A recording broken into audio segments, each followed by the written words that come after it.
When did you start drawing? When I was a year and a half old. Really? Yes. And did your folks help encourage you in terms of your career? Always, yes. My mother said I scratched her womb with a pencil. Where are your parents from? My mother came here from, her father was a Frenchman who was a language professor.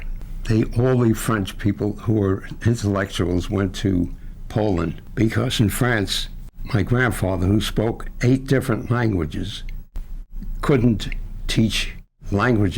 The only language he could teach in France is French. That's all they allow you to teach. So all the French people like Chopin and, they all went to Poland. And my mother was born there, and she came here when she was a year and a half old. So she went to school here. She didn't know anything about the other side.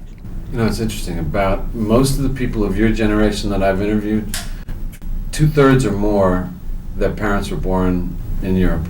Well, my grandfather was born in France, but my father was born in Poland also, but he came here when he was 12. When did you start earning your profession as an artist? When I was at the National Academy in 1934. I graduated in 33, and 34 I saw a notice on the bulletin board saying they wanted a girl artist to draw show cards. And I answered the ad, and the guy said to me, "But you are not a girl." He was a Frenchman. I said, "That's okay, I can do this work." He asked me to come down and show him this stuff, and I showed him my work, and I got the job. And at that time, I was making about $35 a week, which was a lot of money, since teachers were getting 15 and policemen were getting 15. Wow. Just before I graduated from the academy, he upped it to 65. Who are your biggest influences in terms of your art? Does it come from the illustration business or the comic strip business? The illustration business. There were a number of illustrators whom I liked. Leyendecker, Norman Rockwell, Irv Novick. He was a very good illustrator. I used to go up to their studios in New Rochelle. We lived in the Bronx. It wasn't that far. I would drive up there, go up to their studios, and they would show me around and give me all kinds of things. What were they doing? More work for Saturday Evening Post? Saturday Evening Post and other magazines. How did you find out about the comic book business? When I got out of the academy, I saw an ad in the newspaper saying they wanted people to draw comic books. Well, I was doing advertising at the time. Some of the things I had to do were like comic book characters. So I answered the ad, and I got the job right away. Where was this? Harry Chesler. And I was there for a very short time. That's where I met Erwin Hazen and other people like Charlie Biro. And we left Chesler. I was only there for maybe 5 or 6 months, something like that. What was Harry Chesler like? He was okay. We were doing work for MLJ, and they came to me, and they asked me to come and work for them. So I went there. I got more money. Did you and Charlie Biro both? Charlie and Erwin Hazen, we all went there. And, what was it like working in a shop? Oh, it was okay. It was a big loft there. We all had drawing tables, and it was fine. What was Charlie Biro like? Charlie was a big guy. He was quite tall. I guess about 6'2", a little heavy. Well, he was fun. We used to have lunch together. One day he said to me, we were on the 5th or 6th floor of the building in which we worked. And he said to me, "Hey, Irv, you go up by elevator and I'll race up the steps and I'll beat you." He said, "Let's make a bet." So I think we put down $5 or something like that. I said to myself, if he beats me, it'll be worth to see him drop dead as we get up there. But he did beat me.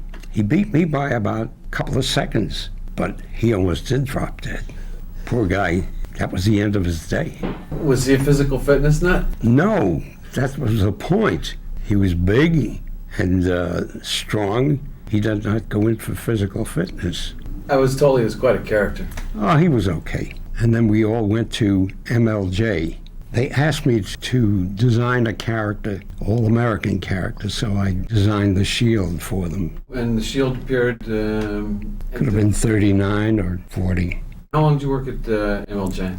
I worked there quite a while. As a matter of fact, when I was in the Army, they would send me work, and while everybody was playing cards at night or getting drunk, I would sit on my bunk and draw the characters. When did you go in the Army? April of 43. So you were working where you were still in the Army, yes? Oh yes, worked straight through. What did you do in the Army? Oh, in the Army? Well, when I first came in, they put me in headquarters of the 69th Division. They put me into intelligence, since I knew how to draw.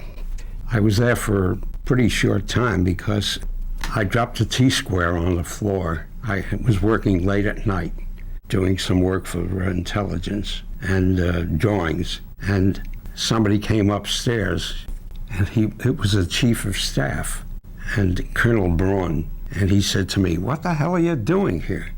And he said, he looked at my work, he said, "I'm taking you out of intelligence, you're out. You're going to now be the division artist." And he gave me an entire barracks. That was my studio. I did everything there for them. Christmas cards, New Year's cards, and they would sell these. And they would make a lot of money selling the cards to all the soldiers in the division. And whenever there was a dance or anything, I would have to make posters, about this high, 4 or 5 feet high, with pretty girls, of course. When you were working for MLJ, you must have worked there for about, 2 years at MLJ? More than that. And so when you were working there, did you work freelance or did you work in an office? No, all freelance. And did you get a chance to see many of the people that you work with? Sure, they were all working with there. And so you socialized with them? Yes. Did you collaborate in terms of the work that you did at all with any of them, or did you do No. your own stuff? I did my work, they did their work. Did you write your own stuff? No. Who was your writer? Do you remember? Harry Shorten was one. He was the editor. He did a lot of writing, and then there were other people who wrote. And where did the most of the artists that you work with come from? I mean, were they just starting in the business when you started, or did any of them come from the pulp business? It's possible. No, I did pulps later. Science fiction, other stories. When you got out of the Army, I assume you got out in 45? 46. And what did you do when you got out of the Army? And what publishers did you work for? I was still with MLJ, and then I did covers for pulps. Yeah, I got connected with Boys Life magazine. You did a daily strip for a while, didn't you? Harry Shorten and I had a strip called Cynthia. He wrote it, and I drew it. It was a daily strip, and Sunday we had over 150 different newspapers, even one in Westchester. Harry quit after a year, and I had to do the writing. That's when I met Alfred Stenzal. He ran a advertising shop.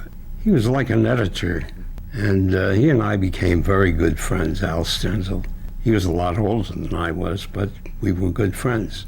He gave me all these stories to illustrate, and they had all kinds of advertising there, and Boys Life, and a number of other things. And that's how I got involved with Boys Life. I worked with them for 25 years. Did you do a continuing feature for them? I did features like the Pedro Patrol. There was a Bible page, yeah. And that's how I learned my Bible, because I never read the Bible. Did you ink your own work mostly? Did everything myself at that time.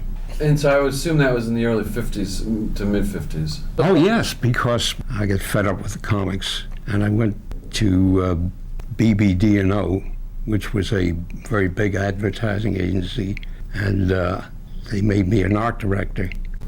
And there I got a pension and medical and dental, everything. But I was there for a short time when Donenfeld's son, DC was actually Donenfeld Comics, he came and he said he wanted me to come back. And he would give me everything that I asked for, which was a pension. So I think I'm the only artist that ever got a pension in that field. And did you know Irwin when he started as an office boy in the DC before? Because I think he started in the late 40s. I interviewed Irwin, as a matter of fact. Oh, well, I knew Irwin all along, yes. And you decided, well, if you can get what you want in the comic book business, it was worth getting back into? Yes, because I could work at home. That was all in my contract. That was fine. I could take care of my children as give her the day off, but she was working. The difference between BBDO and going back to DC Comics, did you enjoy telling a story more than Doing the than doing illustrations? illustration? Yeah. No, you should know. You've got 6 children. 5? Yeah, 5. 5. I have 4 and a wife. And did you have any favorite subjects in terms of the types of stories that you used to do? No, none at all. As long as I had work, that was it. And were there any favorite writers that actually wrote for your style, or? Well, there was one person I knew whom Irwin Hazen introduced us to at his house. I met Bob Kanigher, who had written a story for me when I was at MLJ, but I had never met him. He had written a story. He didn't even write it. He just called me on the phone, talked to me, and told me what the story was about. He was so specific. I remember everything he had said. I made a few notes. I did the story from that, and I thought he was a good writer, and he is. He became an editor after that, didn't he? Yes. Did you do a lot of work for him as an editor? Yes. He did a lot of war comics, The Haunted Tank and the Captain Storm, the Navajo Ace. I did a lot of those things. Did you get a kick out of doing World War II stories after being in the 69th? After having served some time and having some authentic about No, it was just, to me, it was just work. That's all. Was there anything that made you exercise and do things you hadn't done before? In terms of the subject matters you did or the types of things you drew? No. And did it make any difference as to whether it was realistic or superhero or any of the rest of that stuff? No. Did you ever do any whimsical stuff? Not that I can recall. I mean, drawing-wise. Drawing, I made some drawings that were whimsical, but I mean, I didn't do them for money or anything like that. When you were working for Kanigher, was there any difference between getting a story from him when he was a writer as opposed to being an editor? No, he was a very good writer. Did you contribute any of the ideas to the stuff that was being done, or No, it was just basically an artist-writer relationship? that's what it was. Yeah. What was Irwin like, Donenfeld? Was he an easy guy to work for? Yeah, for me he was. I never had got into any conflicts with any of these people. In my conversations with Irwin, he was mostly concerned about distribution and the business side of the business. But he was always cognizant of covers and what sold. Did you end up doing a lot of covers for... Yes, I did a lot of covers for them. Did you have much direction from your editors in terms of what the contents were? Bob would say, could you do a cover for Captain Storm or for the Navajo Ace or for the Haunted Tank? So I'd make a sketch and they would approve it, and I'd just do the cover, and that was it. How fast did you usually do pages? Did you do a page a day? Oh, sometimes 2 a day. So you got back into comic book business when Irwin Donenfeld talked to you about it. How long did you Yes. stay in it for? 1989. What was the last stuff you did? Batman, Superman. And what got you to quit? I had a pension, Yeah. so I figured I'd quit. Miss any part of it? No, Do you still draw? I'm not doing much. What do you No. think about coming back to conventions and seeing what everyone thinks about your work and all that stuff? That's kind of Well- strange, isn't it? The first convention was in 1995 that we went to, anyway. I don't know how long they've been having comic conventions. Since 1965. Well, I never heard of them. And but when I got a letter saying that they would pay our way out here and put us up at the Marriott, we went. Sounded like a pretty good idea at the Yes. time. Is it surprised you to see all these different types of fans and the different types of people that actually read the stuff and they're No. fans? Yes. You say yes? So there's for Sylvia, that's for sure. I don't know. I was never as surprised as she was. But I feel people do what they want to do and let them do it. Okay, now you're taking me out to dinner, right? Yep, I'm taking the dinner tonight. Happy to take